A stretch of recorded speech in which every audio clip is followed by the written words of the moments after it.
In Sri Lanka, from the time we were, small in school, they always say, teachers also always say that, don't participate to win, right?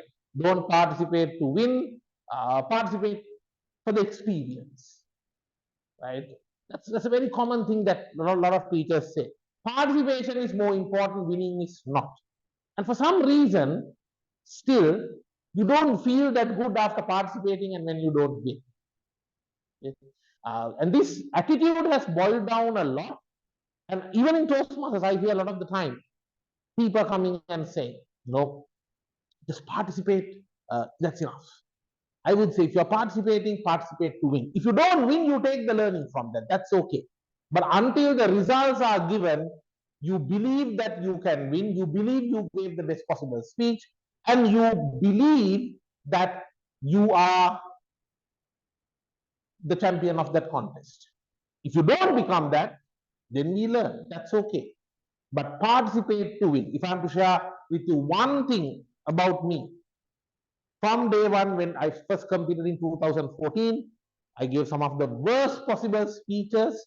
Now, sometimes still in my laptop, I'm not a very methodical person. Though my speeches are normally methodical, my files are not. When I type star.docx, sometimes the files appear, and sometimes 2015, 16 speeches also tend to like pop up, because if I can't remember the file name of the file, I try to type a word that I may have typed into the particular speech. And then 2015, 16 speeches pop up. And I'm like, who the hell wrote this crap? Right?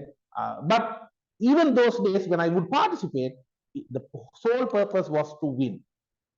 And when I don't win, I do a self-reflection, I learn, and I kept on targeting. So good to learn from it, but participate to what? Participate to win. Number one. Number two, your journey, your story is very, very unique. You are unique. Don't let anybody come and tell you whom you should be to win. When I started my Toastmasters journey back in 2015, I had people coming and telling me, Tharindu, your language is good, all that is fine, but you're too fat, and people don't like fat speakers. You should lose something. Do you think I took that advice? Does it look like I've taken that advice? I think, in fact, I'm probably about 10, 15 kilos more than what I was after a Toastmaster meeting. Before also you eat, then in between you can go and eat, and after the event also, if there's any food left over, we still eat. So clearly I didn't take that advice. And you don't have to be what somebody else tells you to be to win. Simple as that. Because you are so unique and your journey is unique, you will have a very different story to share. And that story will be very much connected with the audience, because there will be people in the audience who will be like, hey, I have the same problem. I have the same issue. In fact, last year, my humorous speech, the one that I gave for last year's district, which was all held online, it was called So Fat. Because, people kept on saying, you're so fat and you can't do this. And at the end, I said, this is what I've achieved, this is what they said, and I'm still so fat. If I try to give a speech about losing weight, if I try to give a speech about exercising, all that, it's not going to naturally come, because I do exercise, at least my wife forces me to. And but more than the exercising part, what I do is eating cakes and stuff. So I need to be authentic. The moment you try to come and give a speech based on whom you are not, audience will feel it, judges will feel it, right? It's the reality. So connect with who you are, share your journey, and don't never ever be shy to share your journey. I was today introduced as a SEMA lecturer and a SEMA member. I never planned to be a SEMA member, and I never planned to study accounting. I did maths for my A levels, and I was studying a computer science degree. By the end of the first semester, I had passed 3 subjects, and I had managed to get a girlfriend as well. whose bright idea was that I should do SIMA because then we can go for classes together. So I go to my home, I tell this, say I want to do SIMA. Say, okay, in fact, my this year's speech up to division level was about that. Was about that how you will sometimes do crazy things, or people we love will do crazy things, but rather than trying to stop them, let them go and do it, experience it, but be there to hold them when they fall. So I studied SIMA just because a girl said, the girl whom I met and dated for like 2 weeks. Love was crazy. So she later comes and says that she got engaged. She's not a Toastmaster to my knowledge, and she's not in Sri Lanka. But I know this is going global, but I hope she's not watching it. To avoid any lawsuits, I will avoid any names. But she comes and says that she got engaged to the house. She went home saying she's going to tell about me to the family, comes back with a ring. And I tried to go and tell my home people, and by that time, my father had already registered me with SIMA. And not only, not a SIMA institute, but he had registered me with SIMA UK, right? Paying pounds. Now I had no choice but to do that qualification. I used to shy away from this. I used to act as if that I am the person who always had a plan to do SIMA. But then the more I embraced it, I realized this is a story worth telling. And then I shared it in my this year's contest all the way up to division. Share your journey and be proud of your journey. Be proud of your failures, be proud of your successes. Even if you feel that I have no success to share, I'm not a success, you definitely are a success. If you're in Toastmasters, or already for you to be where you are, for you to survive after so many failures, guaranteed you are a success. So share that. Very important. Be proud of your journey and share that. Another important thing is that you treat your Toastmasters journey as a sport. Whether you like it or not, Toastmasters is a sport. If you are competing, it's a sport. If they are going to select first place, second place, third place, it is a sport.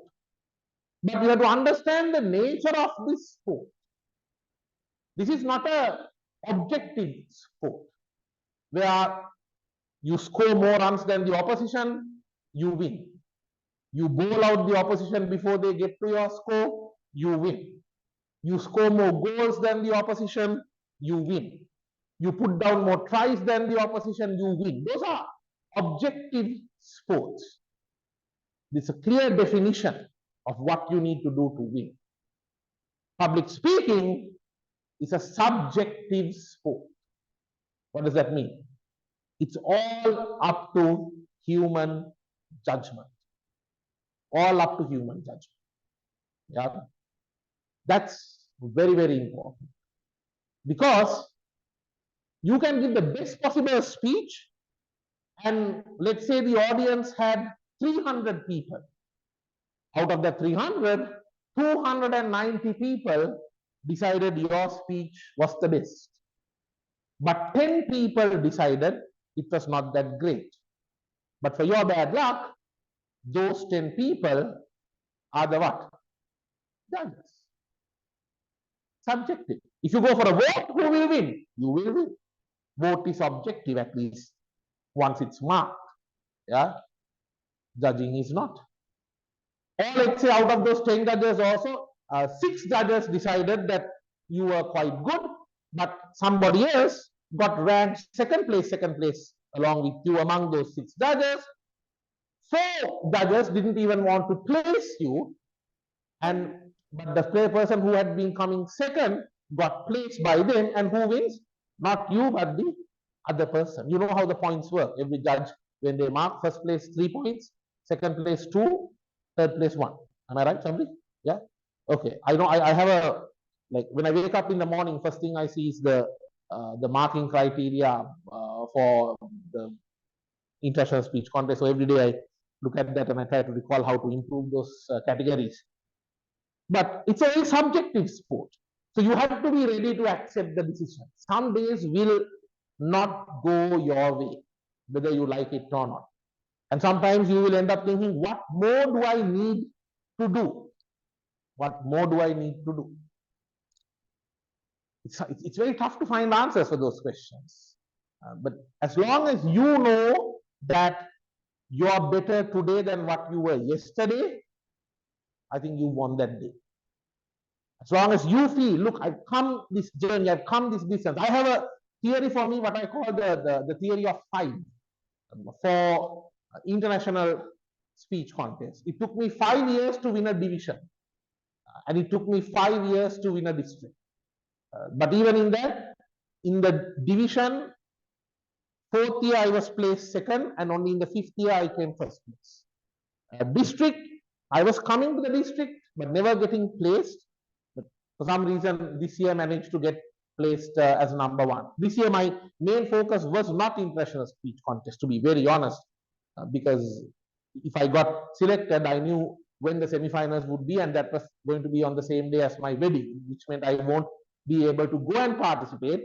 I will have to do it online, and I'm not a big fan. Sorry for all the online people, but I'm not a big fan of online contests because it limits you. You can't truly express, and I don't want to win when it's just a camera and the wall and me. I want to win when there's an audience. I believe in performing for the audience. I'm a lecturer, so I'm used to audiences, although lecturing online is much easier. So the truth is, it's a subjective sport. Some days you may have done really well, but if the judges don't believe that, it's not going to be your day. And you need to understand that I have a saying which I tell myself very often. Some days you will feel like a dog, that everyone kicked you, at least all the judges kicked you, literally, not physically. But every dog will have its day. Right? You may be the dog, or you may feel like the dog, you may be like the underdog, but every dog will have its day. That's for sure. If you ask, in my journey, in one of my club contests, not at Millennium Toastmasters, but in one of my other club contests, long time back, I was placed 3rd. Now, you know, in a club contest, when you don't get placed 3rd, you will what? When you don't get placed 3rd, you don't proceed to the next level, right? So I was very upset. This is the year after I had won the table topics as well. For some reason, one of my friends came and said that, look, Tharindu, keep this to you, but here's the recording of some of the other speakers. Check carefully. 2nd place winner had spoken for 7 minutes and 37 seconds. 2nd place winner has spoken. So that means what? Absolute disqualification. For some reason, maybe the timer didn't pick it, or maybe they decided to overlook it. I had a choice. I had evidence, hardcore evidence that what? This was disqualification. And I had not done anything wrong because it was not me who recorded, somebody else. Number 1. Number 2, they say don't video record. They never say don't audio record. So technically also this was sound evidence. I decided not to proceed. I went and spoke to the 2nd place person. I said, look, you did this mistake. Well, he tried to then go and say no. I said, no, please continue, because I had decided to move on.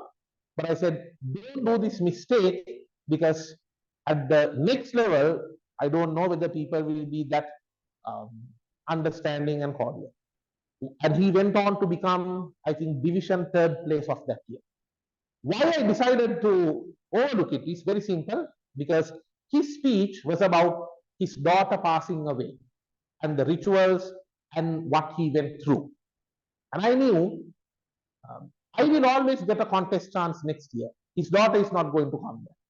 And when you've been through a difficult time, talking about it is one of the best ways to get it out of the system. Right? As much as I prepared a lot, I prepared very hard for my contest, but this was a man facing a much more difficult time. After preparing for 6 months, losing a speech, if it felt so bad, how would he feel after raising a daughter for 15, 16 years? So though it was very difficult, though in my mind sometimes it was like, no, go and show the evidence and move ahead, I decided not to proceed. Many months later, I was competing for a humorous speech. This was back in 2016. I give the speech and I come and sit down, and my friend comes and says, "What did you do? You spoke for 7 minutes and 37 seconds." I said, "What do you mean?" I said, "No, I'm sure." He said, "No, I timed you. Here it is." Now I'm shocked. And at that time, all of a sudden, 7 minutes and 37 seconds doesn't look so bad. When others violate, it's a major thing. When you violate it, it's just 7 seconds. Why are people making such a big fuss? So they were announcing the winners, and I was like, okay, this is not going to happen. And they say, first place, Tharindu Ameresekere. So what's the first thing you do? Go take the trophy, go home, before they can take it back from you. Then I called the timer. I said, look, not to reverse or anything, and this is a very confidential chat. I thought I went over time. He said, you did? I'm like, what do you mean? He said, well, I timed you from my watch. I had a stopwatch. You went for 7 minutes and 37 seconds. But for contest timings, there is a Toastmasters app. And we are supposed to time you from that app. For some reason, while you were speaking, the app got stuck in between and there was a bit of a reset. Because of that, you actually gained some time, and the timing on the app showed as 7 minutes and 27 seconds. So according to the rules, it's a technical issue, and we still have to go with the timing on the app. Call it whatever you want to call it by depending on your faith. But I believe my kindness was repaid. Many years later, this year, I went overtime in my district winning speech, not beyond 7:30, of course. I had planned it for 7 minutes and 10 seconds, my district humorous speech. In BMICH, the lighting system on day one was an absolute disaster, because they had a light and they were keeping cups on it, like a green color cup, orange color cup, and a red color cup, right? And that's what they were keeping. I mean, I'm sure they had a good plan and all, but the only problem is when you keep that on a light, when you try to put a yellow cup and a red cup, colors look the same. And BMICH, you are on a stage, timers are a little below, and as a result, anyway, you don't see. And I actually forgot to focus on the timing after a while. Plus, the BMICH seating is also red color. Now, red color with light is okay, but in BMICH, they darken the hall when you are speaking. So you really can't see the light somewhere. Sometimes while you're speaking, you have to look like, where's the light? Where's the light? And I went over time. For some reason, while speaking, something struck me and it made me stop as soon as possible towards the end, like speed up some of the things I planned to say and stop. And recently I got my video.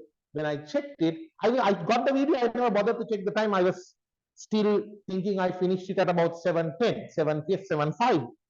I had gone up to 7 minutes, 29 seconds. 7 minutes. Some of you may have known it because you may have been timers or officials in the contest. 7 minutes, 29 seconds. Right? People did come and say, didn't you go beyond time? I'm like, no. And the best part is I had some of my club members who were monitoring, okay, so they were going by how many times did the timer change the lights. They also said, no, only twice they changed. Before the third one, you stop. I called and asked, right? Because 7 minutes and 29 seconds. It's your day. Some days are not yours. Some days will absolutely be yours. Even in the when it came to the international speech contest that day morning, a lot of people didn't know that weekend I was actually lecturing. I was doing classes for the MBA and for SIMA. I strongly believe that we are doing Toastmasters to become better employed, not to be unemployed. So even though it's a contest week and all, I continue to do my work. After all, subscriptions are also very expensive now, isn't it? And the contestant briefing was supposed to be at 10 in the morning, or not 10, at about at 9:30 or 10. So I had planned to do a SIMA class online from my Park Road office and then go to BMICH. But then suddenly the previous night they shifted it to 8 o'clock. So my class starts at 8. So I called the main contest chair. I said, look, I can't make it. Can you do the drawing of lots for me? He said, yeah. Everybody else will take, and then you'll get the remaining one. I'm somebody, I hate going as the first speaker for some reason. I always want to go as the last speaker, but I never get it. Always, if I go and pick it, second, third, fourth, fifth, and next. This time I get a message saying, okay, everybody else took their slots, you're speaker number 6. So you kind of know that day is your day. So remember, the fourth point I'm sharing, Toastmasters public speaking contest is a what? It's a subjective sport. It's a sport with a subjective judgment. You have to sometimes understand and accept that some days are going to be yours, some days may not go yours. When you're preparing for the speech, pay attention to every detail. Every word you write, is there a meaning to it? Can there be a better wording for it? Pay attention to the details. In the initial days, sometimes when I wrote speeches, some of the speeches I was just writing and adding words just to fill up the time. And now I realize that that's not going to work. Must have some value in it, must have some meaning to it. There should be a reason why that word is there. In one of my speeches, I spoke about going to, like an uncle who was giving us a tree, like a lesson based on an apple tree. And to get this lesson, my friend and I, we went to Nuwara. Any reason why? Because geographically, climate-wise, Nuwara in Sri Lanka is the only place that apple trees can grow. So in my speech, I based the entire setup, the background, where? In Nuwara. Details. You can't go to Hambantota and your uncle be giving a, like advice for you. No, not possible. Right? You can't say, okay, I went to Hambantota to meet my uncle Mahinda, who told me. Uncle Mahinda is here, no, now Kurunayagal is there, that's his base now. So you can't do that. Everything you say must have a what? Meaning. Meaning. In my humorous speech, when I ended it, at the end, I had a little, I'm not sure how many would have seen that, where the doctor is coming and asking me about how I'm feeling. And I also said earlier that the doctor was a family friend, a friend of our family. And at that point, I said, the doctor comes and meets me, and he's like, once again asking, how's your father? And I wanted to say, he's fine. Contest master, how's your father? The problem is, I don't know about the contest master's father. So I went into checking details. Is his father alive or dead? Is his father sick? What? And then, yeah, he was alive, not sick. But then again, no, father-son relationships are not the smoothest ones after all. Yeah. So I don't know what kind of a relationship does he have with his father. Right? So as a result, I decided to avoid it. And I put something else where doctor asks, how are you feeling? And I'm like, how are you feeling? Go into the details. The details is what makes it different. Details is what will add value and make the difference between good speech and the best speech. When people will come and tell you things, filter them from your brain and apply them from your heart. People will come and tell you various things. When I started competing, those days, back in 2017, so I'm from Division E, Obviously, there were clubs that had, because when I won this year, it was the first time that my club had won a district championship, and I'm glad that I was able to bring two. Right, my club has been around for 24 years, and it was a big do. Of course, I must at this moment thank Dr. Clive James, our president, who was there last year. He's the one who said, and at his AGM, he said, one of my main goals is to make Millennium Toastmasters the home club of the district champion. And that year I came second place. So I think I gave it back with interest this year when I took back two trophies. But people came and told a lot of things at the start, right? Sometimes some of our own, I mean, not with a bad intention, but they had forgotten to believe in winning. Sometimes now, contest, I am going to go and speak next. I am next to a fairly senior gentleman. He's like, Tharindu, you must speak like that fellow. You see, that fellow. Otherwise, you'll never win. And then sometimes that contest, I will win.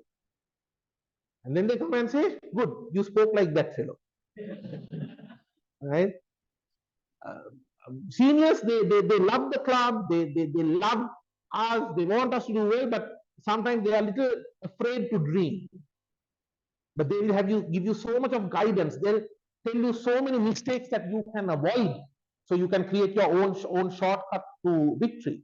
But you need to start believing. The young members of the clubs need to start believing and dreaming that your club can be, the best one in the country, that you can give the best possible speech in the whole district. That belief is very, very important. After a while, they will believe in you. After a while, they will go and tell those earlier benchmarks also. See, our fellow speaking better than you. You should now speak like me.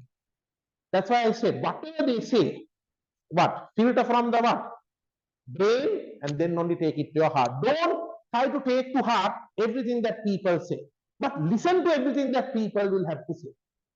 I'll give you another example. In my humorous speech, up to division level, I had a totally different speech.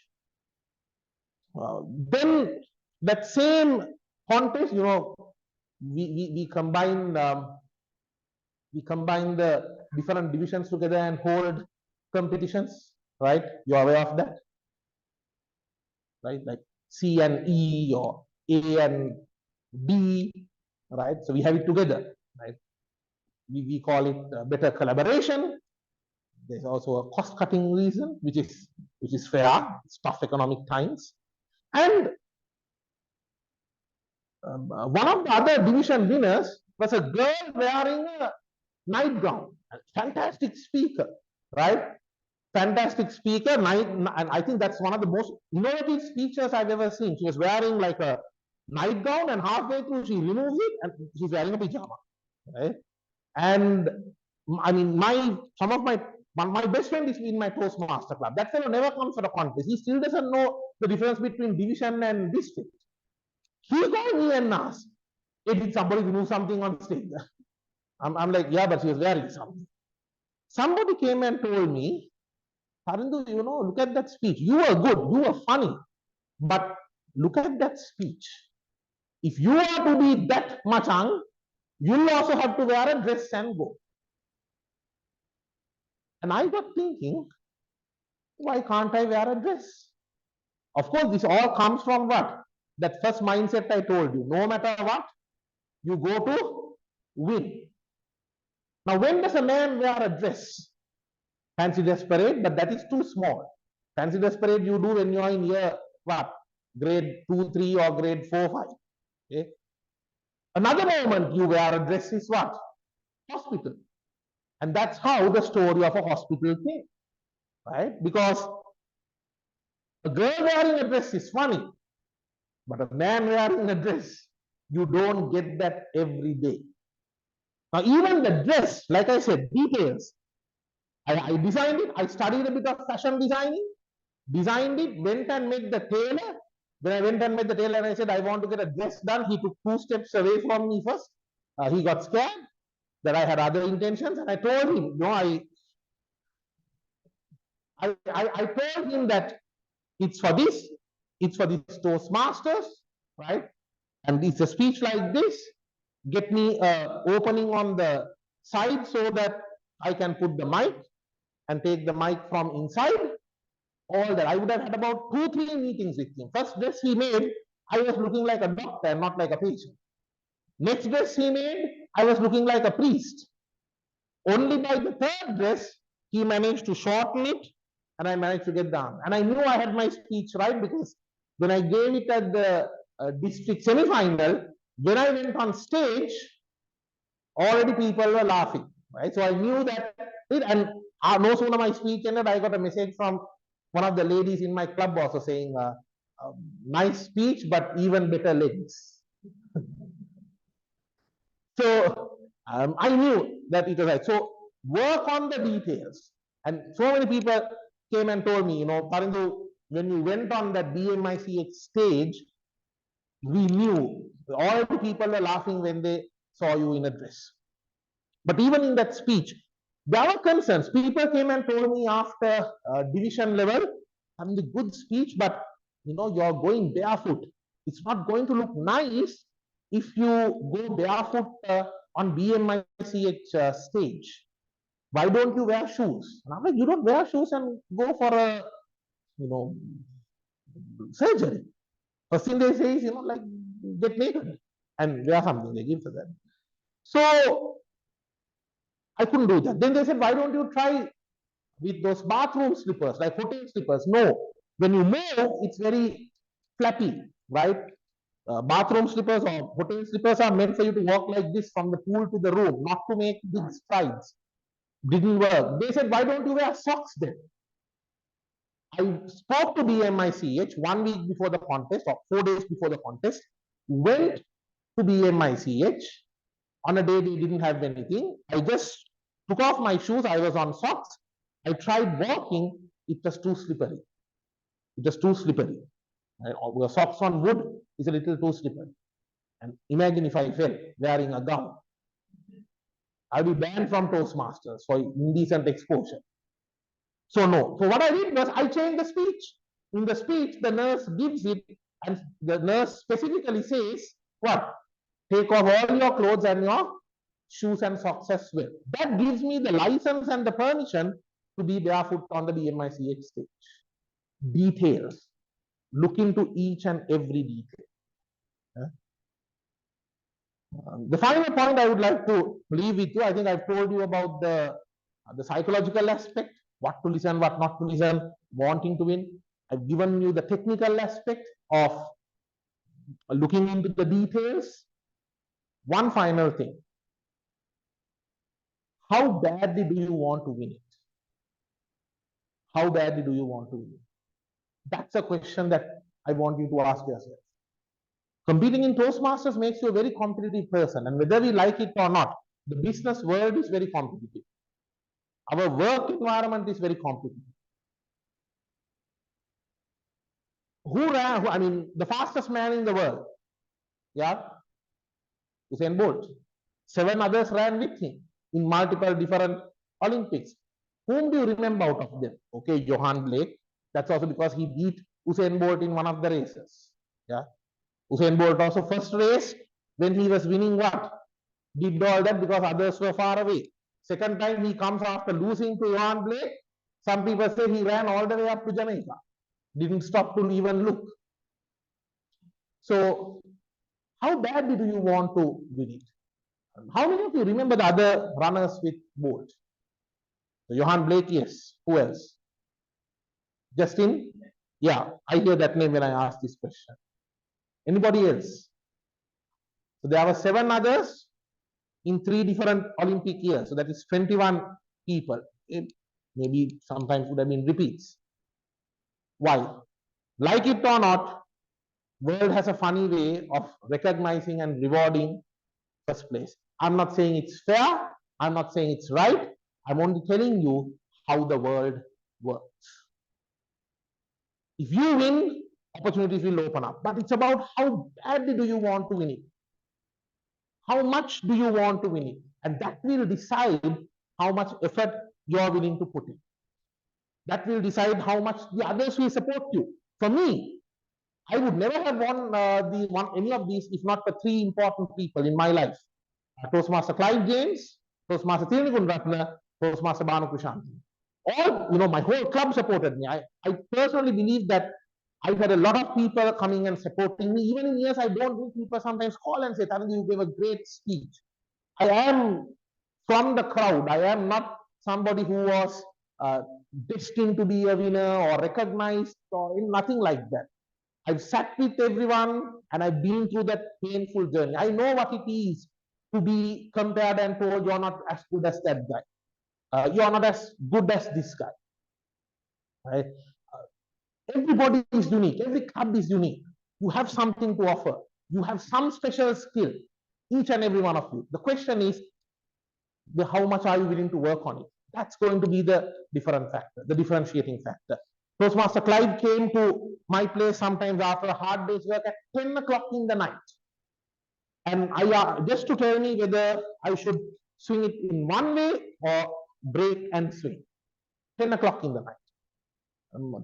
Toastmaster Tirini and also her sister Kushini, they would listen to my speeches online as I deliver it or in practice and give me comments and feedback. And say, and one is a lawyer, other one is an auditor. Perfect, set of eyes to go through a speech and find faults and errors. Okay? Imagine, auditor and lawyer. And added to that, two ladies. Finding fault, separate pathways they can develop. I had that support.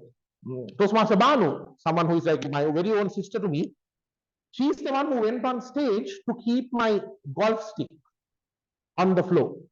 Now, the thing is, if people saw the golf stick beforehand, and when they hear the title swing it, they'll connect and they'll be like, what is the connection with golf? Kohen the golf and the golf. But by doing this, the way we kept it was, she came on stage, brought like a garbage bag kind of a thing, just like this, kept it on the ground. How many of you saw my speech? Just asking, the district finals, international speech contest. Anyone? One person, right? So I think the link is available. I had a way to keep the golf stick standing halfway through the speech after I take it from the ground. So there was a wicket, those indoor wickets. There was one of those, just the base. But on that base, if I kept the golf stick, then it will fall, and there was a weight kept so that it will stay like that. But if people saw this golf stick being taken and all, they'll be like, it's about golf and all. How to keep it on the ground, take the golf stick and keep it on the side without others seeing. Toastmaster Banu came to my office after a hard day's work and practiced that for half an hour. How to keep the golf stick or a prop in a way where the others won't see. Right? So it was not just my victory, it was their victory as well. But they supported me because they saw the effort I was putting. And they considered me special. That's why those three people I always mention wherever I go, because I am where I am today in this year, in this journey, because of them. And what do I mean by the effort I put in for that? Because it's about golf, I was talking about swing it all the way, right? And maybe the entire 7 minute and 10 second speech, I would have been doing that for about 7 seconds in total. I think I took only about 3 different golf shots. But to get that stroke right, because when you're going for a golf shot, you're supposed there's a way to keep the feet, how you shift the weight, and as the golf stick comes, you shift the weight to the front leg, and then you turn from here. There's a technique to take. It was a rainy season, but still I took my chances. I came to Kandy, Victoria Golf Resort, practiced for one entire day.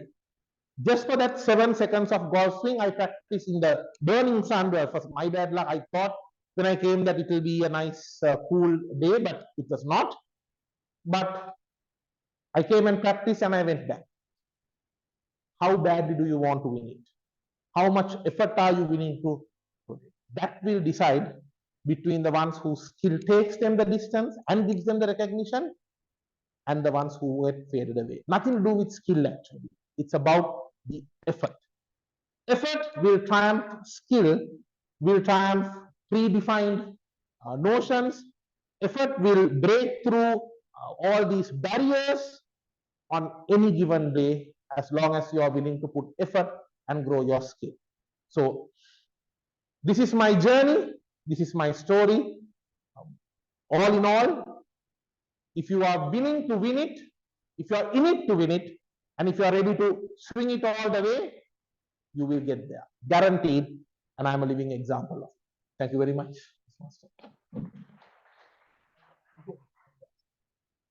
Any questions? I can take a few.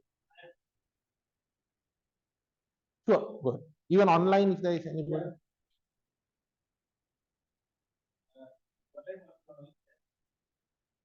So you get on stage. You are next speaker in line. What do you? I tend to think of my very first mentor, Toastmaster Anand Chittapalam, who welcomed me like a son and treated me like a son. He's the first person when I had not even become a member. He just heard me speaking in round robin and table topics. And he said, you know, you are going to be a champion one day. So I always tend to think of him, the conversations I had. Unfortunately, he left all of us in 2014. But I always think of conversations that I've had with them, that with him. And also, I tend to have one of the very close members from my club, Dr. Kai, Watinios, Banu, somebody nearby, so I can just have a look at them. In fact, this time it was my club president, Amrita, who, before I went on stage, came and said, you know, rock it. And the last few seconds, like when they get ready and say, next contestant, I put all my focus on how much I want to win it. It can be a club contest area. My intention and effort to win a club contest is the same as a effort I put in at a district finals. It doesn't matter for me. The contest is a contest, and a win is a win. So everything goes on into that moment. That how badly I want to win it.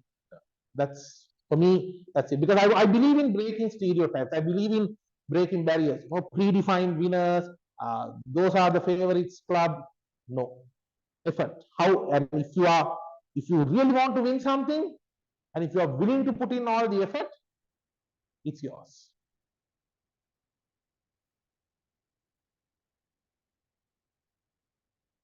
Sorry, go ahead. Actually, my family is here, and I remember that picture you posted soon before the contest. In the golf club. I didn't say what it was for, but I said it. Yeah. So actually, we have moved a lot of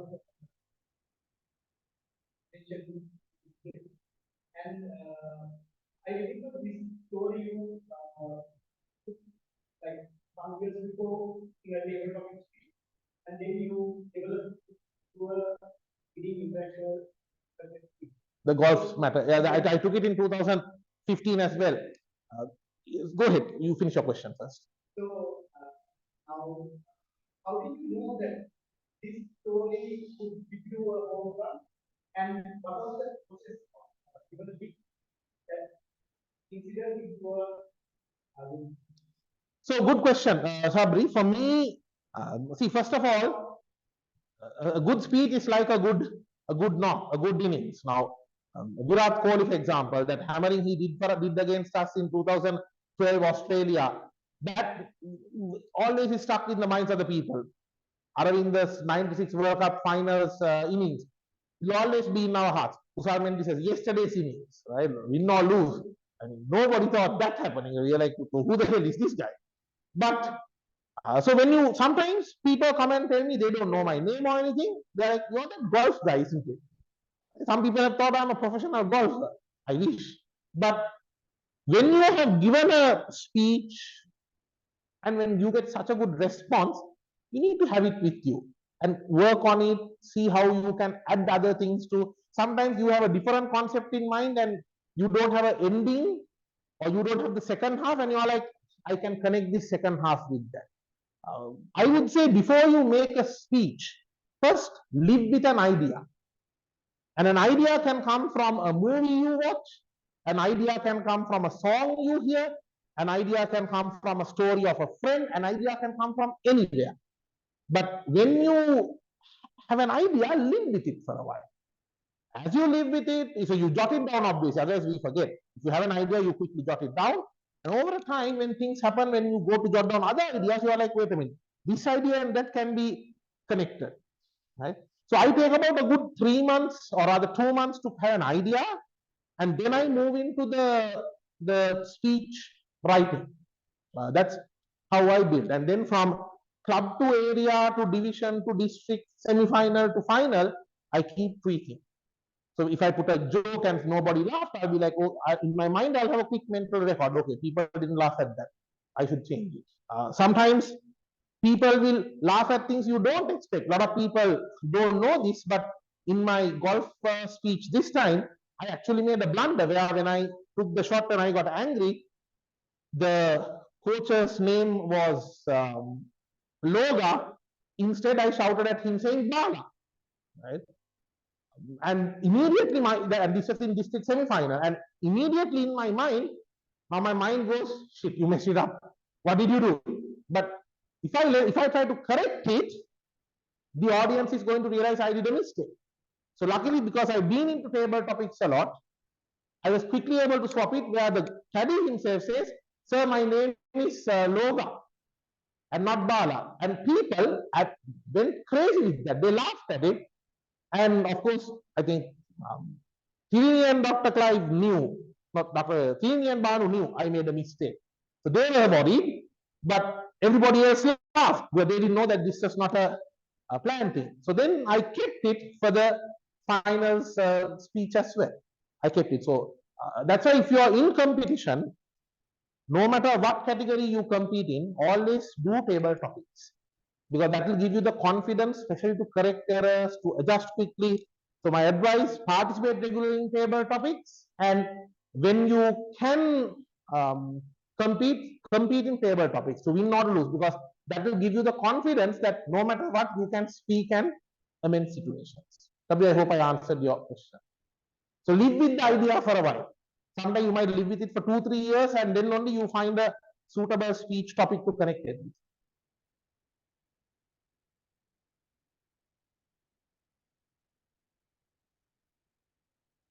If we have any questions from our online friends, I can answer. And they are most welcome to approach me. I'm already helping a few people with humorous speech contest this year, because I'm no longer competing in humorous and table topics, because I've won at the district level, and that's a promise I gave to my first mentor as well. He said, compete and win. When you win, don't compete again. So even this year, I'm not doing humorous. So I'm quite happy to help. I'm already helping a few Toastmasters who approach me, and I'm more than happy to support you, because I know the feeling of winning, and I want you to experience it, because we tend to take that with us. You know, when you win in one thing, we tend to take it with us to our family life and our work life. It's important. Winning is a mindset, winning is a habit. And once you get into it, you don't want to give it up. I do. My inspiration is, I think his name, I haven't watched his speeches for a while. There's a guy who tried for 33 years and became the champion in when he was 65. He spoke about that Kaching, I think, Jim Jokoki, Lance Miller, right? 32 years. So I've been trying, and even this was, took me 10 years. But that's my goal. It sounds crazy, but you aim at the moon, at least you'll become a star. And recently I watched this movie, and I think every Toastmaster who aspires to win should watch it, called A Million Miles Away, a true story about someone who wanted to be an astronaut, kept applying for the NASA space program, and he has been rejected 12 times. He finally goes and hands it over, and they tell him, you should not have come all this way, because you had already been rejected 12 times. He said, yes, and you can reject me for the 13th time, but I'll be there. You see my application for the 14th time as well. It's up to us to try. And fate, destiny has a funny way of asking you how sure are you really made for it? And when you are not getting to your goal, always remember it's a test. You are being asked how bad do you want it, and should you decide to go for it next year again, you are telling fate, this is how sure I am. How sure are you that you are not going to give it to me? And finally, once again, will versus fate, will triumphs. Absolutely. This time. No, because district, so from district they take you to, what happens is Sri Lanka falls under region 13. So from region 13, there's multiple districts under it. They take two people from the district and they put you through. So this time it was someone from Nepal and someone from India who got selected, and so I was out. I was out there. So they sent a nice certificate saying international speech contest quarterfinalist, which means you lost. So that's what they said. But I've already kind of done some analysis personally myself, because I realized that some of the dialogues you tend to have where you say things softly, although the audience can hear it, it doesn't get well recorded in the video. So I've already done a few changes. These days I'm finalizing my idea for next year, and I'll start writing the speech. I've set it up to start my writing next Sunday. So that's when the start. Sometimes I write about 2 speeches, because halfway through you realize, okay, you know, you can combine the 2 and have one. That's also possible. Some speeches are good to go all the way. Some speeches are good up to division, and some district you need something different.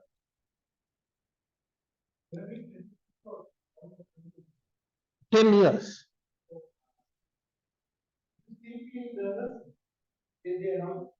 Oh, absolutely. You enjoy it.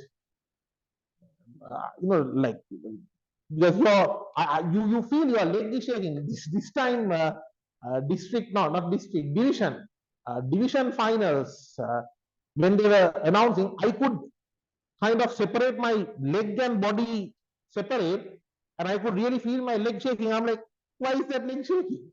Right? Because if you are nervous, it's always good. It shows that it's important to you. If you are nervous, you know, we are nervous about things that's important to us. And if you are nervous about the results, if you are nervous about what they are going to say, you know, it shows it's important to you. So it's good. I would say enjoy it. I enjoy my wins as much as I enjoy my losses. Sometimes when you lose, you take the battle, you take the learning.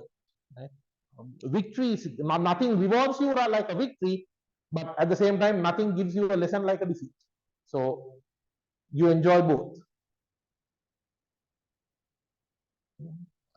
Okay, so thank you very much for having me, and wish you good luck.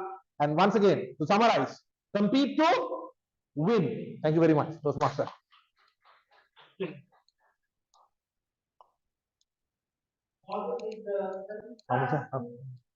Hello. Doing today? Thank you for that. In challenge of value of others.